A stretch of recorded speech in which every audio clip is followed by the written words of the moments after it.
अगर ball point pen की गेंद बहुत तंग हो तो स्याही रुक जाएगी और आप लिख नहीं पाएंगे। अगर वह ढीला तो स्याही रिसकर कागज पर दाग लगा देती थी।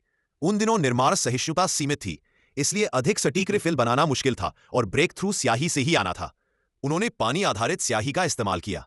यह पानी आधारित स्याही काफी पतली थी, धीरे धीरे सूखती थी और अक्सर कागज के रेशों में बहुत आसानी से सोख जाती थी। स्याही गेंद की सतह तक गुरुत्वाकर्षण पर निर्भर थी। क्योंकि लिखाई कलम के कोण पर निर्भर करती थी, इसलिए उन्होंने तेल आधारित स्याही इस्तेमाल की। तेल आधारित स्याही अधिक गाढ़ी थी, यह आमतौर पर जल्दी सूख जाती थी और कागज में नहीं सूखती।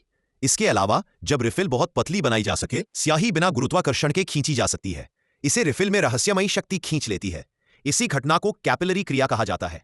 यही तरीका है जिससे पेड़ पानी ऊपर खींचते हैं। जब तरल संकरी नलिका में जाता है, नलिका दीवार के साथ उसका आसंजन उसके आपसी आकर्षण से अधिक हो जाता है। जब वह बल तरल के भार का विरोध कर सके, नली में द्रव लगातार ऊपर की ओर खींचा जाता है। कैपिलरी प्रभाव के कारण बॉल पेन हर कोण से लिख सकता है। कैपिलरी क्रिया स्याही को बॉल टिप तक लगातार सुचारू रूप से पहुंचाती है, जिससे चिकनी और समान रेखाएं बनती है। बॉल पॉइंट स्याही विशेष रूप से तैयार की जाती है। यह लेखन को अधिक सुचारू बनाता है। कैपिलरी प्रभाव स्याही को स्टेनलेस स्टील गेंद की टिप तक खींचता है। नोक अत्यंत कड़े टॉलरेंस पर मशीन की गई। घूमते हुए यह स्याही कागज पर समान रूप से फैलाता है।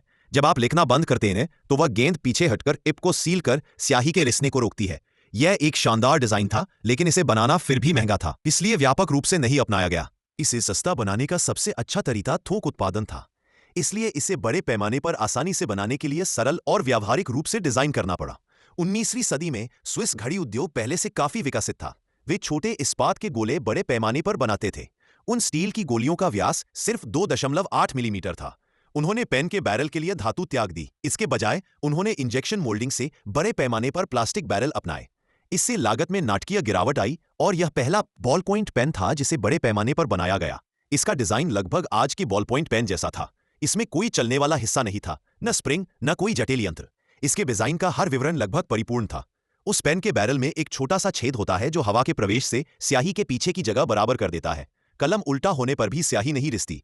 कैप टिप सुरक्षित रखता है, पकड़ सुधारता है और क्लिप की तरह काम करता है। पेन का षटभुज आकार धड़ पकड़ने में आसान है। यह पेन को मेज से लुढ़कने से रोकता है। पहला बॉल पॉइंट पेन 1888 में आया, जिसमें 3 छोटे घूमने वाले धातु के गोले इस्तेमाल किए जाते थे कागज पर स्याही लगाने के लिए, लेकिन यह डिजाइन केवल कठोर सतहों पर काम करता था। कागज पर रेखाएं खुरदरी हो गई और किसी भी पुनर्डिजाइन से फर्क नहीं पड़ा। अंततः तेल आधारित स्याही में बदलने से समस्या हल हुई। बॉल पॉइंट पेन ने पूरी दुनिया बदल दी। पहले फाउंटेन पेन महंगी विलासिताएं मानी जाती थी। पारंपरिक पंखों वाली कलमें बार बार स्याही में डुबोनी पड़ती थी। इतने कम लोग लिख पाते थे। फाउंटेन पेन की निबें संभालना मुश्किल था। स्याही प्रवाह अनियमित था, इसलिए लिखना कठिन था। सबसे महत्वपूर्ण, वे बहुत महंगे थे, इसलिए व्यापक नहीं हुए। आज दुनिया भर में 120 अरब से अधिक बॉल पॉइंट पेन बिक चुके हैं और 70 वर्षों से भी अधिक समय तक इसका मूल डिजाइन अधिकांशतः अपरिवर्तित रहा। वीडियो पसंद आया हो तो लाइक करें, शेयर करें और चैनल को सब्सक्राइब करें।